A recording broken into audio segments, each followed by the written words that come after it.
মুক্তি প্যানেলে EC member হিসাবে ইলেকশন করছি। নির্বাচন করছেন। তো এই কদিনের পরিবেশে যেটা দেখলাম আপনাদের দুটো প্যানেলের মধ্যে যে আনন্দঘন পরিবেশ এবং সৌহার্দ্যপূর্ণ সম্পর্ক, এই সম্পর্কটা কি নির্বাচন পর্যন্ত থাকবে না নির্বাচন পরবর্তী সময় থাকবে? না না, এই সম্পর্ক আমাদের আগেও ছিল, এখনও আছে, ভবিষ্যতে থাকবে। কারণ হলো আমরা এখানে রেষারেষি করে নির্বাচন করতে আসিনি। আমরা আমাদের প্যানেল থেকে চাইবো ভোটারদের কাছে ভোট, ওরা ওদের প্যানেল থেকে ভোটারদের কাছে ভোট চাইবে। এখন বাকিটা তো আল্লাহর হাতে, কে পাশ করবে কে ফেল করবে।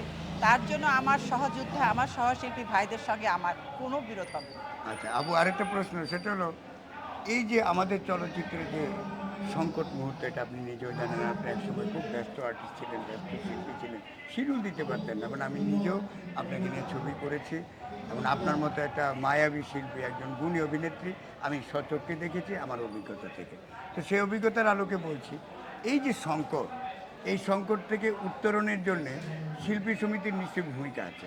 সেক্ষেত্রে আপনি যখন ক্যাবিনেটের একজন হয়ে আসবেন, আশা করি আসবেন ইনশাল্লাহ, তখন আপনার পরিকল্পনায় থাকে না আপনার একটা ইচ্ছা যে এই শিল্পকে বাঁচানোর জন্য, এই সংস্কৃতিকে বাঁচানোর জন্য, শিল্পী সমিতিকে বাঁচানোর জন্য, চলচ্চিত্রের পরিবেশের উন্নয়নের জন্য আমি কাজ করব, এইভাবে কাজ করব, এবং সেই কাজগুলো আপনার মাথায় কীভাবে আপনার পরিকল্পনায় আছে? আমি তো সেদিন আরেকটা চ্যানেল আমি সাক্ষাৎকার দিছি, আমি ওদেরকে বলছি যে আমার প্যানেল যদি জয়ী হয়ে আসতে পারে আমরা চেষ্টা করব ফিল্মের জন্য কাজ করার জন্য। আমি 13 বছর বয়সে ফিল্মে আসছি, আজকে আমার মৃত্যুর সময় হয়ে গেল, আমি এখন এইখানেই আছি। আর আমি সবসময় ভালোবাসি এই ফিল্মটাকে।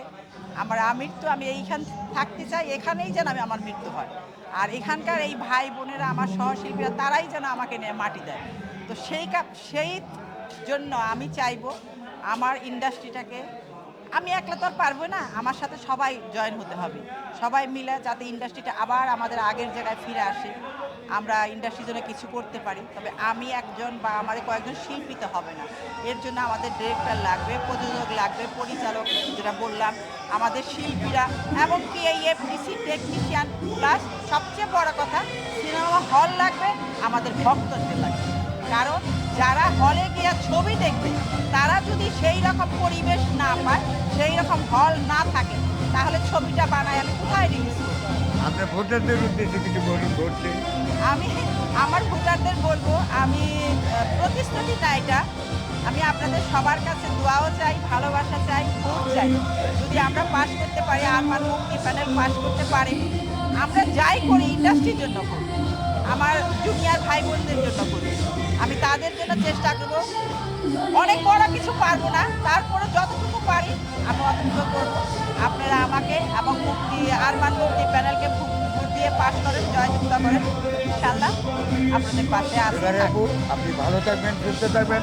আর হ্যাঁ ভোটার ভাই, আপনারা আপনাদের সুচিন্তিত মতামত দেবেন।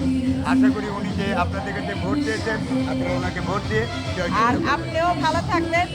আপনি আমার অনেক অনেক কাছে শ্রদ্ধে একজন ডিরেক্টর, আমি আপনার অনেক অনেক ছবিতে অভিনয় করছি, আপনার নাটক করছি, আপনি আমার জন্য দোয়া করবেন, আমি যতদিন যেন বাঁচি, সুস্থভাবে বাঁচি। আলহামদুলিল্লাহ আপু, ভালো থাকবেন, সুস্থ থাকবেন।